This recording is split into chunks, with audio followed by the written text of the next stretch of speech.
That's Yes, go ahead. okay, thank you very much. Okay, so I would like to start my presentation. And okay.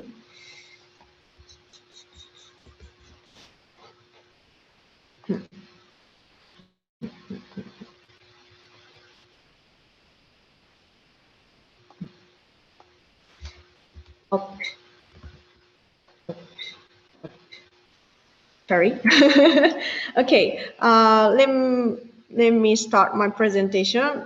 First of all, hello and nice to meet you all. My name is Yui Kawagoe from JICA Tsukuba. And in my presentation, I will focus on human resource development activities in Japan, especially for in Japan. And before I move on to main contents, I would like to present myself a little bit and also for my organization. So as I said, my name is Yui and come from JICA Tsukuba Training Program Division. And a little bit about my background. After I completed master's degree on agriculture economics, I joined JICA and had worked for technical cooperation projects in Western and Central African Francophone countries, and such as Senegal and Cote d'Ivoire. Last year, I moved to the current position to JICA Tsukuba and Training Program Division. And what is JICA Tsukuba? Maybe you may someone in Utsunomiya, you may heard about the Tsukuba, but Tsukuba is one of the name of a city in Ibaraki Prefecture here. And okay, all right. Here is Tsukuba, and we have domestic office inside of Japan, and one of 15 domestic offices is the JICA Tsukuba, and in each domestic office play a lot of implementing various programs, cooperating with local organizations and citizens, private companies, and universities like Utsunomiya University, and those various programs include training program to people from abroad or developing countries, and recruitment of JICA volunteer. You may heard of JICA volunteer, or public-private partnership. Those are most of our duties. And one of JICA Tsukuba's specialty is agriculture. We are the only one domestic office who own field and laboratory. So as you can see, here is a field and a lot of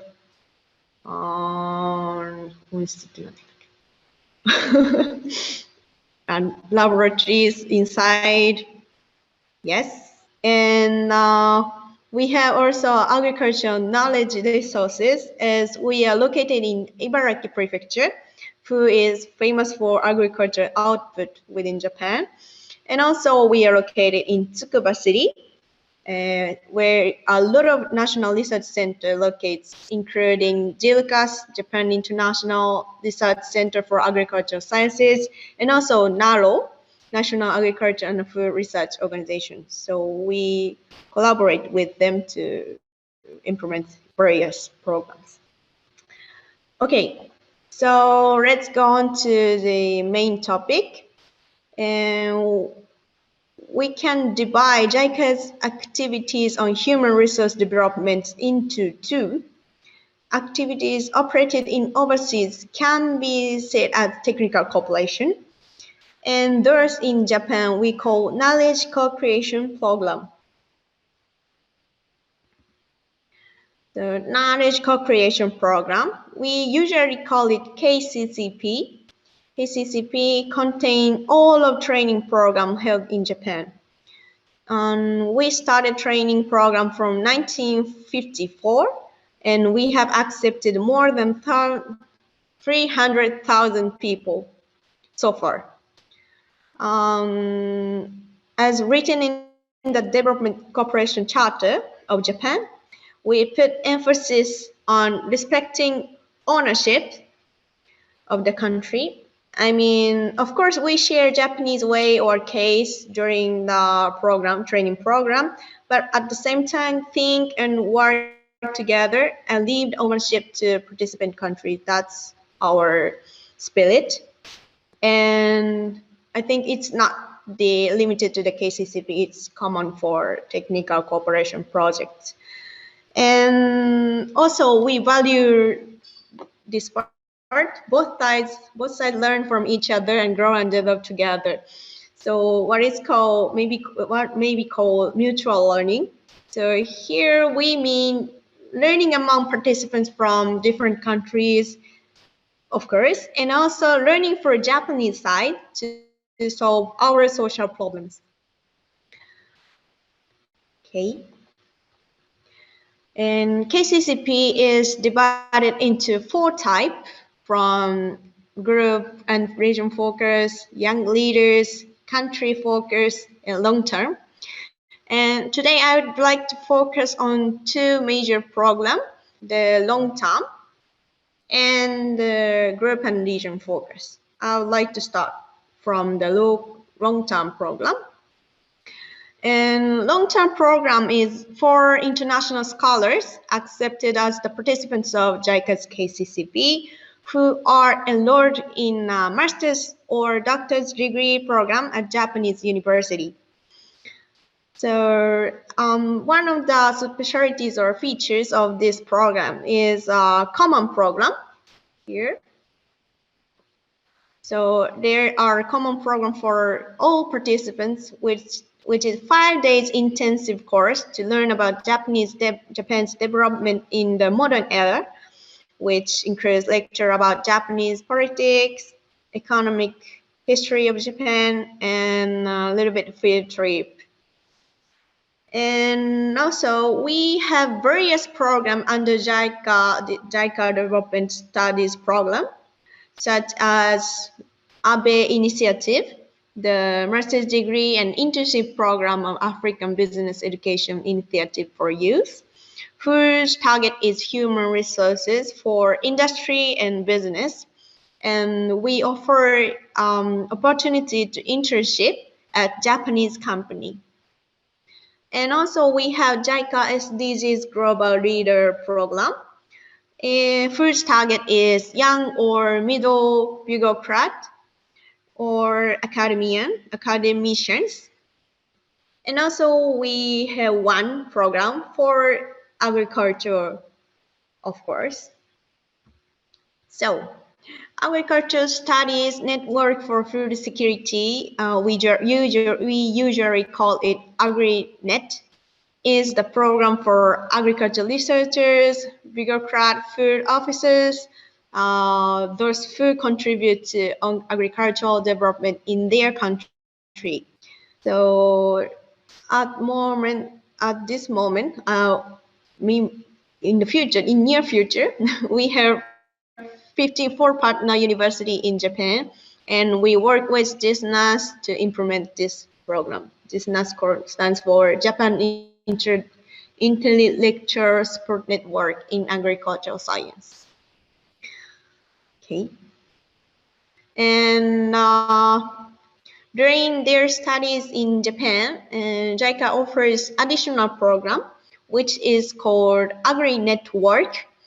It's for AgriNet program, and other students who came from other JICA's program, but who study at agricultural sector.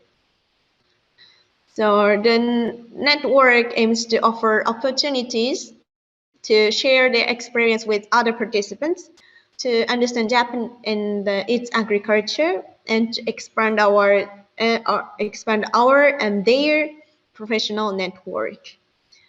So far, we have 160 students from 50 countries on the list who are currently in Japan, I think. And we offer monthly seminar for them for registered participants. At the seminar, experts from JICA or other organizations give them a lecture about Japanese agricultural history or present activities and discuss with students and JICA staff. The theme includes like modernization of agriculture, Japan's food self-sufficiency, smart farming technologies in Japan, and one village, one product, and such. Yes. And Beer Network per weekly page. That's a long-term program. And next, I would like to introduce KCC of group and region focus. And JICA offer around 300 courses, training courses every year to cover a wide variety of subjects such as agriculture techniques, cutting-edge science and technologies, hospital management, and local government systems, collaborating partners of each domestic offices like local government or universities or such like that. And as I said, JICA Tsukuba, more than half of the course is related to agricultural issue, since we have a lot of training resource around Tsukuba. And course durations differs from 2 weeks to almost 1 year. And basically, course is open for all developing countries, but some courses it's limited for a certain region, such as only for sub-Saharan Africa or only for Latin America. Yes, it may be due to the language issue. And the majority of course is designed for central and local government officers. The target of most of the courses target is them, since JICA's cooperation aims capacity development of not only individual but also of organization and country. So we usually don't invite, for example, for just farmers. We usually invite extension workers because extension workers can teach what he learned through the training to farmers. So the knowledge can be extended to the other person. That's why we mainly invite those of government offices. But some course accepts, for example, NGO offices or other people from company as participants for some courses. And this is a little bit statistics for last year's course. As you know, last year COVID-19 has heavily affected the movement of people. So we cannot invite participants as usual. Almost no participants in Japan. So we have tried very hard to offer training online using Zoom and Google Classroom such things. But but some training could not be prepared or not converted into online training. So the number of courses is relatively few when compared with the 2019 or before.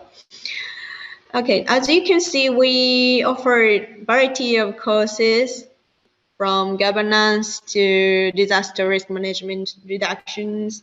And as you can see, agricultural development is one of the major themes treated as at this group and region focused training. And this is a list here of participants by region. We accepted a lot of participants from African here and Asia. This is the statistics of last year.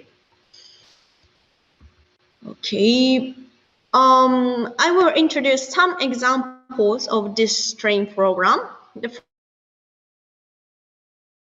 Japan's main staple food is rice for the long time.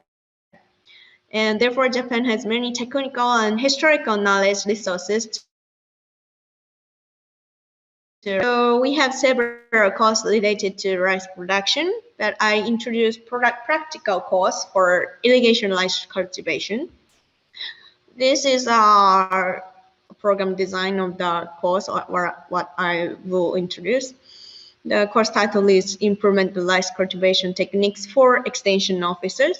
And the period basically from mid-March to beginning of November. So the duration is almost 8 months. And it covers Japanese rice season from March to November. And the participants basically come from Asia or Sub-Saharan Africa and Middle East, like Ghana or Uganda, Kenya. Yes. And the number of participants is basically 12 per year. And the program basically composed from those 3 parts. And participants take lecture for fundamental rice cultivation techniques, like including agriculture and rice cultivation in Japan, psychology, physiology and ecology of rice extension methods, and planning and conducting experiments for efficient extension services. It may be related to the practice individual experiment. I will explain it later. And in addition to that, we conduct soil analysis, plant analysis, and practice for post-harvest. And we usually, before COVID, usually visit Agricultural Research Institute, Extension Center, rice farmers, or irrigation facilities, or other agricultural-related organizations or facilities. So, individual experiment is one of the specialties for this course. So in order to efficiently and effectively extend new technology to farmers, participants conduct individual experiments. They plan on theme, depends on what is the problem of their home country, and manage field, collect data, and finally summarize the result into poster.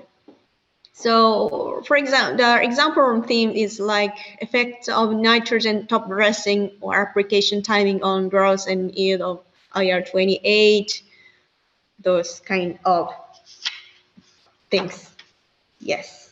So as you can see, we divide one product into, for example, 12, and create 4 options and replicate for 3 times. That's one example. So this is one example for training courses. And okay, so the second example is for nutrition improvement. As you may know, now Japan has highest average life expectancy of the world. It's 84.3 years old. This is the average life expectancy ratio, But a century ago, the situation was not good, and hunger or malnutrition was severe, especially after the World War II, Second World War in 1940s. And therefore, we have also good knowledge and experience for nutrition improvement. And how do we make this country healthier? And that's why we have this course. Okay, this is the program design. The title is Nutrition Improvement Through Agriculture. And we hold this course about 4 weeks, basically in summer. The target country is Sub-Saharan African countries. We accept participants from Ghana, a lot of participants from Ghana and Kenya, Ethiopia, and Mozambique, those countries. And we basically accept 12 participants per year. And also this program basically composed from those 3 parts. So participants take lecture for Japanese history of nutrition improvement, which includes livelihood improvement approach. I will explain later. And nutrition improvement and food and nutrition improvement, shokuiku, and water sanitation and hygiene. And as a practice, we introduce nutrient-focused approach which is a tool to decide which food item should be promoted at certain target area, considering its nutrition value and food availability. And we usually visit elementary school to see how school lunch is operated, and also interview or occasion to interview to former livelihood improvement extension worker. So, what is livelihood improvement approach? This is a technique that developed to improve the lives of people in rural Japan, particularly in the late 1940s and 1950s, who are facing problems such as daily living, nutrition, sanitation, and health.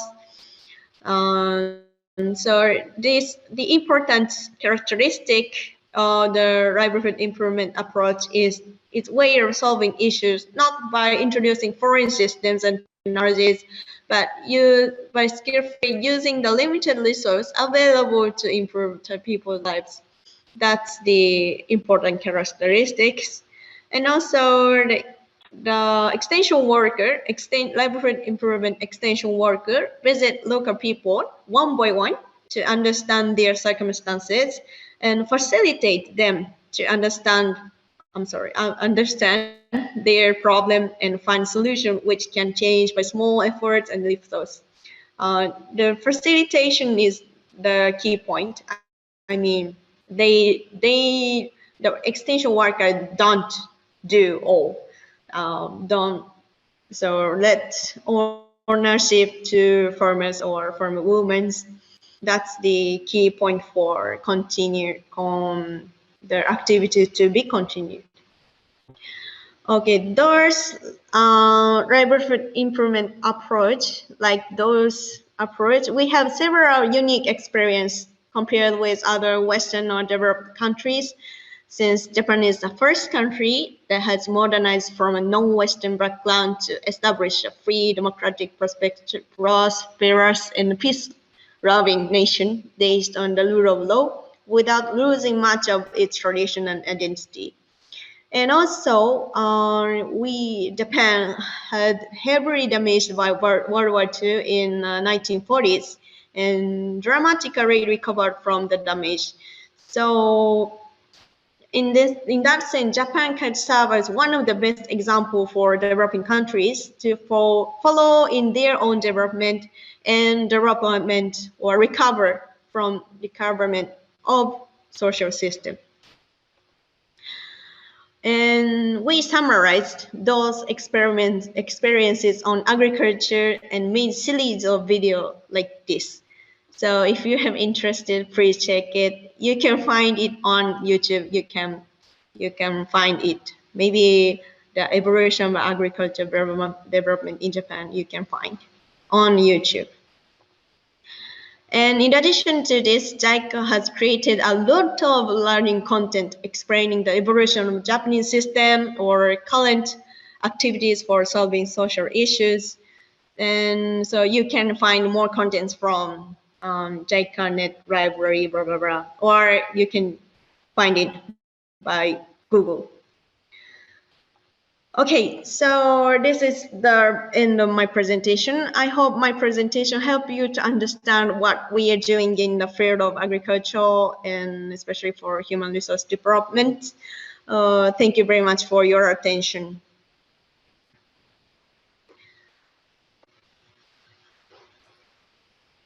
Okay, thank you. Thank you very much for your very informative, and some of the concepts are very eye-opening to me. I really appreciate your presentations. And now let me go to the Q&A session. And I think we are getting some questions on the chat screen. So would you pick up some, or is it, how can I manage a Q&A session? Maybe on the chat is better for you to answer, or maybe on the, on live. Which do you prefer? On chat would be better, I guess. What do you think? Okay, I think some already raised hands or some already made a question to chat box. So let us try to answer one by one. Okay, so Please go ahead. can I facilitate it? Okay, so Mr. Getnet Kiros, please. Okay, good evening. Good evening. Yes, we can hear your voice and your face as well. Can you hear me? Yes, yes. I just have question about the training. I have masters in community nutrition from Addis Ababa University, but I'm working in a private company, not in the nutrition sector. So am I eligible to attend the training, especially to improve the community nutrition? Okay, thank you very much. Let us correct several questions and answer the same time. So I see the hand from chat box. So Mr. or Dr. Mugo, please make your Yes. Thank you so much, Suzuki-san and Kawagoe-san. Those were excellent presentations. They were quite detailed and very informative to me. And I know for many of the participants who are there. Of course, I know about JICA, but there are some things I did not know. I've just known them now. So I think they have increased my knowledge of the kind of work also JICA participates in. But I'm quite interested in a few things. I just want to pose a few questions. I have liked the concept that you have brought about the crop selection, whereby you grow to sell. But if you look especially in African countries and more specifically in Kenya, there are several things that actually contribute to the kind of crops we grow or what will be availed in the markets. For example, most of our agriculture is rain-fed. Number two, there's a lot of usage of fertilizers. And as you know right now, probably, I don't know if you know, but the prices of fertilizers have really shot up. And if you look at the balance between growing the crops and the selling, you can see there'll be a lot of loss. So I don't know how when you introduce these ideas to us, how the farmers take them, whether positively or not, or how you actually mitigate this difference in the cost that you're going to use during the farming and the profits, because of course we need also the profits in terms of the farmers. That is number one question. Number two, which I think the guy Kiros from Addis Ababa is the one who was asking. Yes, you have talked about Kawagoe-san was talking about the courses, and I think the question was raised in how to access the courses, or what are the requirements, or who can participate in these courses, or what is the criteria of choosing the participants.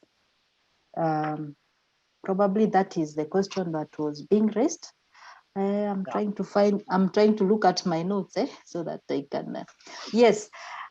Also, I know Japan. The main staple food is rice, and I know you have done a lot in Kenya in terms of rice production and the new varieties in Kenya.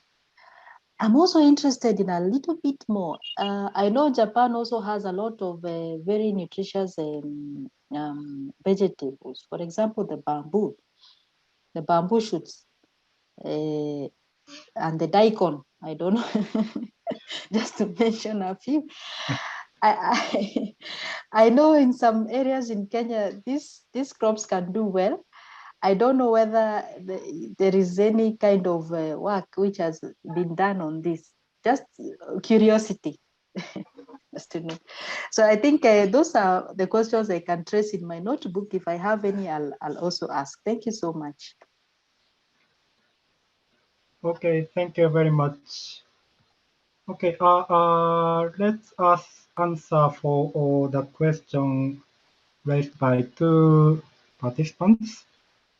Then, can I ask Kawagoe-san to answer related to the training issues raised by Mr. Kiros as well as the Dr. Mugo?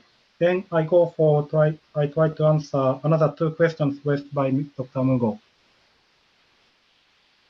Okay. Thank you very much for your questions. What is the criteria for application of training? It depends on the training, but basically, we set some core targets. So, for example, for rice cultivation course, our target is extension worker. So, someone who are involved in extension work is eligible for the course. And for nutrition course, which I introduced, is the policy makers for nutrition improvement is the requirement or target. So that would be the criteria, and also we sometimes set the age, the upper limit of age, or maybe but basically the criteria is set for who is the target for this course, and basically it's open for governmental officers. So Mr. I forgot. Gurnik Kiros, you said you are from private sector. So unfortunately as for now we do not offer courses for private sector as our training course, but you may have chance to participate I'm not sure, other training courses we may held at your country for as a technical cooperation project or something. I'm not sure. I'm sorry, I'm not sure. But for group and region focus courses, we usually invite governmental officers. I think I replied to your questions from Mr. Garnet Kiros and Dr. Mugo. Yes. All right, thank you very much. So if you have further question, you can very freely raise. Then let me try to answer for two questions raised by Dr. Mugo. The first three, yeah, the first question was the issue around the horticulture crop production. Like most farmers in Kenya are producing crops under rain-fed conditions, or the price of fertilizer is high. Yeah. Then we also recognize that there is a problem of the farming conditions in Africa, like the access to irrigation water is limited, and fertilizer, seed, or those inputs are not accessible or because of availability or price. Yes, and we have to work on overcoming this project in technical aspect or maybe financial aspect. But what the SHEP approach emphasize is that we have to meet or satisfy the psychological needs of farmers, so that for example, if they are just given something from somebody, like if they are just taught to produce this specific crop by somebody, let's say government, if they fail the harvest, they may blame to the person instructed. But if they decided to produce some crop by their decision, they will not blame anyone else. And maybe they will think what kind of improvement they can do under their availability or their conditions for next harvest. So this is actually the fundamental point of SHEP approach. Respect the farmer's autonomy or respect the farmer's competence or relatedness. But we also understand that this has some limitation. So but we are respecting, or how can I say, we are thinking that improving the motivation of farmers before providing appropriate techniques is very important to increase the absorption capacity of skills transfers. So then once the motivation becomes higher, maybe we can teach how to produce the horticulture crop under rain-fed condition more, or how to utilize the fertilizer efficiently. So maybe I know this is not a good perfect answer to your question, but please remember that what SHEP approach emphasizes is let's respect, or let's think of improving the motivations of farmers at first before giving the appropriate technique, so that the provided technologies are used continuously. That is the point. Then you asked last question, bamboo or daikon. Daikon, how to say in English? Horseradish? Not horseradish. Yeah. Yes.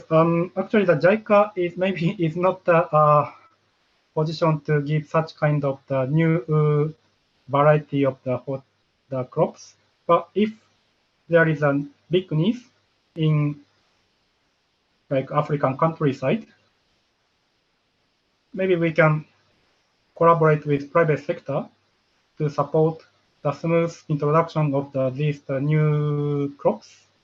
But maybe introducing new crops, especially like horticulture crops, is the issue of the private seed company.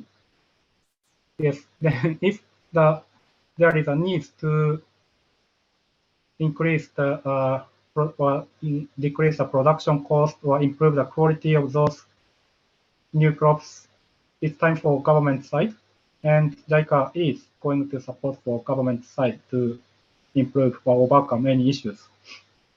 I'm sorry, it's not perfect. It's not also a good answer, but that is my answer. Okay, I hope that you are somehow satisfied on our answers. Thank you very much. Okay.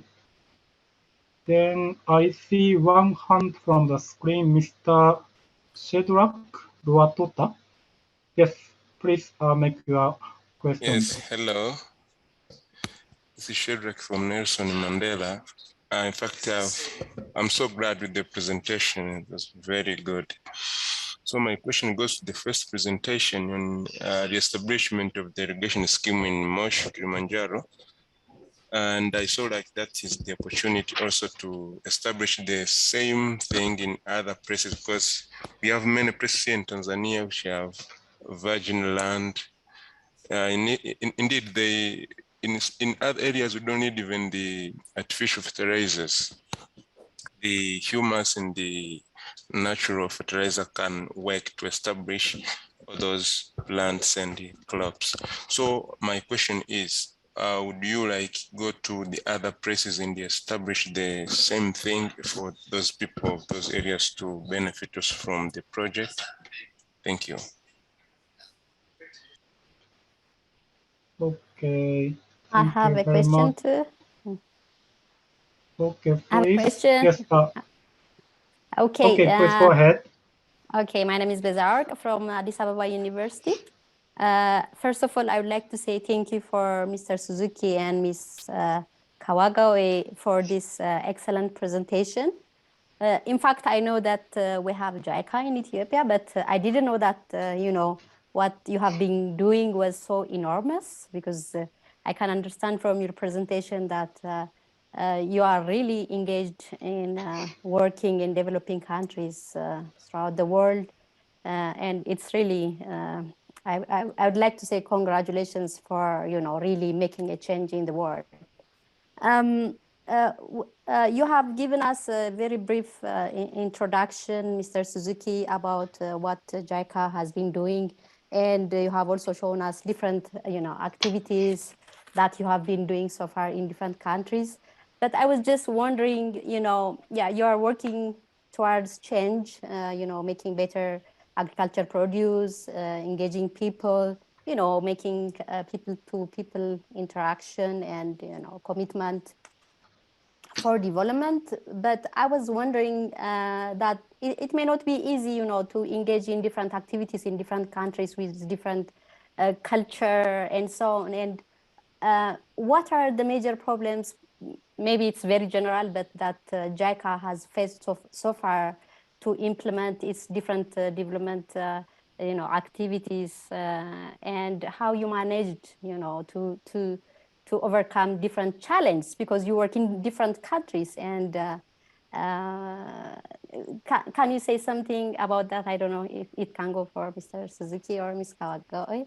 So I was wondering if you have faced any troubles. I know you have visited or you have been working in so many countries, but what were the major challenges? Because if we know the major challenge, somehow we can also raise our voice to our you know, people in each and every country, so that your activities can be really successful. So can you say something about that? Thank you. All right.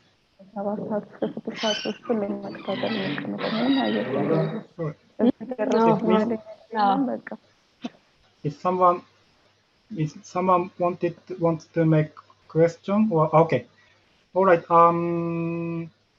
Yes. Let me stop the collecting questions at this moment, because I think the time is going to be finished. So, but we found one question from chat box. I think this is also a question for training course. So I'm sorry, Kawagoe-san. Please give me a time to consider answer for last questions.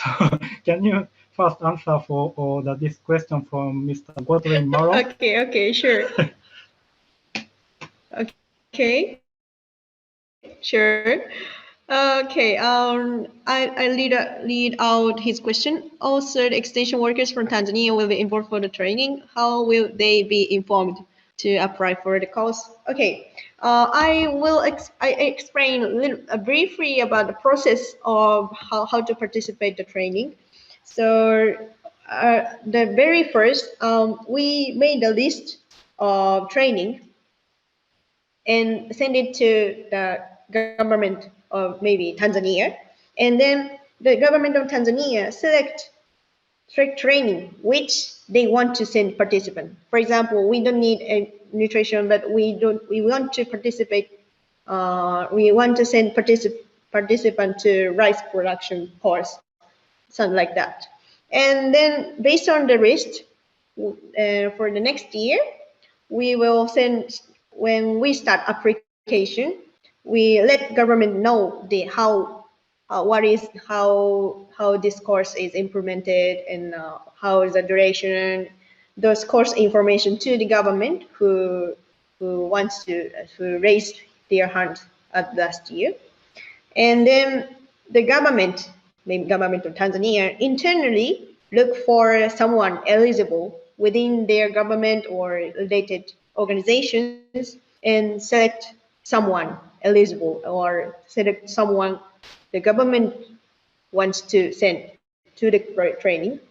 And that's the process. So I'm not sure what's going on in internal process of internal selection process of each government, but the basic flow is like this. So if you are official extension worker at Tanzania, maybe your boss or more upper boss, how should I say, know the existence of training, but maybe there are someone eligible for this course, or you may have a chance for coming in. I'm sorry, I'm not sure, but that's the pro. Yes. That's all from me. Oh, okay, thank you very much. Then let me try to answer for first question from Mr. Shedrack, sorry, from Tanzania. So, I understood that your question is the possibility of expanding irrigation development activities to other area. So if my understanding is not right, please inform me. But actually, we JICA developed the irrigation scheme in other area as well. If I remember well, the one we constructed irrigation scheme around 5,500 hectare of irrigation scheme in Kilosa in where Morogoro maybe, and we Kilosa is in Morogoro. Yeah, and then another one in Same region.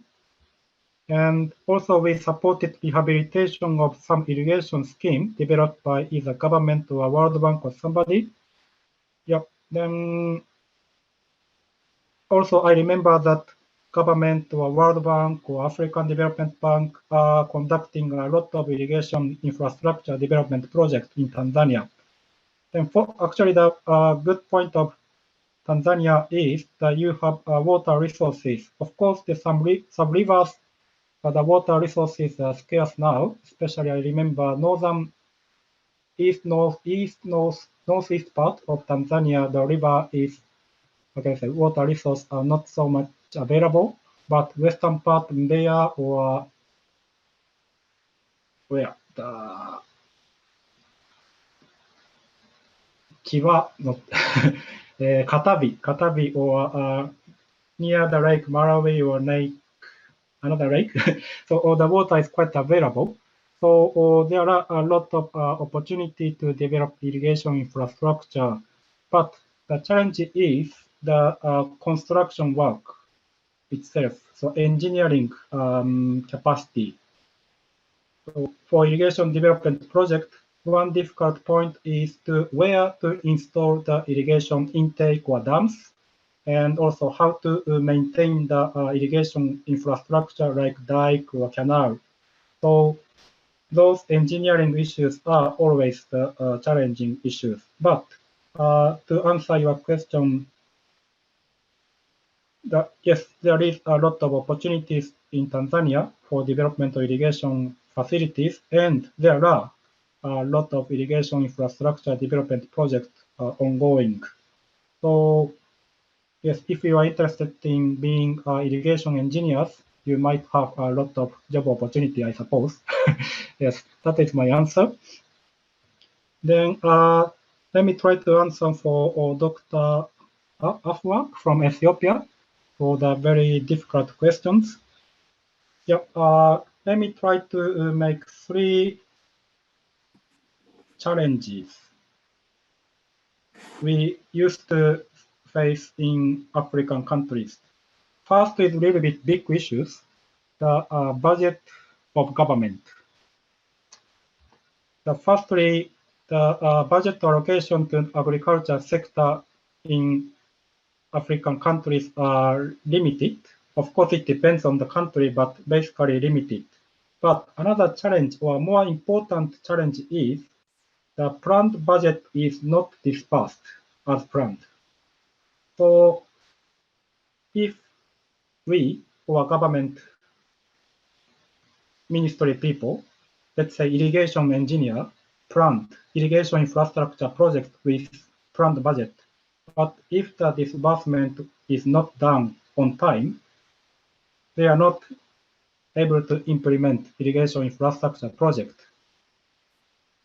More concretely, they have to prepare bidding document and make a contract with engineering company, but without money, they cannot go for payment. And there is going to be a very serious problem with the constructor. So disbursement of planned budget is one of big problems we used to face. We face frequently. But another issue which I thought you can somehow change is I really would like the researchers or professors in African countries to visit the field more. In my impression, compared with Asian professors or researchers, the researchers in Africa rarely visit the field and understand what is going on in the field. Maybe professors participating today from Utsunomiya University can know these issues more. But if you really want to improve something happening in the country, it's very important to understand what is happening in the field in your country. So please do not hesitate to visit the field and see what is happening in your specific area in the field. That is somehow my request to the researchers. And third point is more general issues, but I think the education on mathematics or science is very, very important, and I hope the government is focusing or paying more attention on those science and mathematics education. Without having ability of science and mathematics from your own people, I think the country may not be able to develop sustainably. I hope I answered your difficult question as much as possible. And it's very clear. Thank you very much. Yes. And Fukumura Sensei, please allow me to answer last question raised in the chat box. Thank you. From the Mr. Victor Kemboi. Yes, our new project in Kenya, in Turkana and Kitui County, is not irrigation project, but we are planning to introduce like the mapping system of the well, water well in those arid regions, because water availability is one of the key of improving the nutrition issues in arid region. So it's not primary focus. The irrigation is not primary focus in those areas for our project, but we are considering to cover finding or availing the water resources in visible way. Yes, that is answer to your question. Okay, thank you very much, Fukumura Sensei, for being patient with us. Thank you very much. Thank you, Mr. Suzuki-san and Ms. Kawagoe-san, for your presentation, and also picking up some site-specific or project-specific questions or pretty wide range of questions. Thank you very much. Okay, I think let me again big thanks to you too, Suzuki-san and Kawagoe-san, and thank you very much for your presentations. And also thank you for attending this seminar, and thank you to all the attendees. Thank you. And at the end of the seminar, I have let me share one information here. Let me see. Okay, I think this is the one. Okay, please. This one.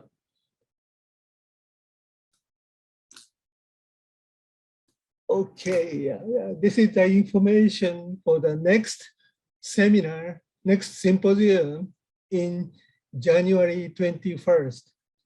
Please make your calendar noted January 21st, and symposium titles, Potentials of Wild Edible Plants and Traditional Food in Africa, Finding from Tanzania. And this is the next seminar of our series of international symposium.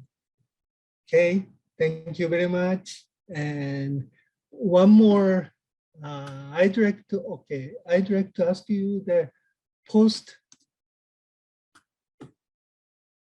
seminar questionnaire, maybe will be sent via chat system, and please answer to improve our seminar symposium, and for your cooperation is pretty much appreciated. Thank you very much. Okay, thank you. Otsubo-san, please send their linkage to their, you already sent it, okay. So you can find the linkage to the post questionnaire in your chat screen, I guess. So please help us by answering this questionnaire. Thank you. And again, thank you very much, Suzuki-san and Kawagoe-san. Thank you. Yes, thank you very much. Thank you very much. hope to- 楽しかった。ありがとうございます。Thank you. Thank you.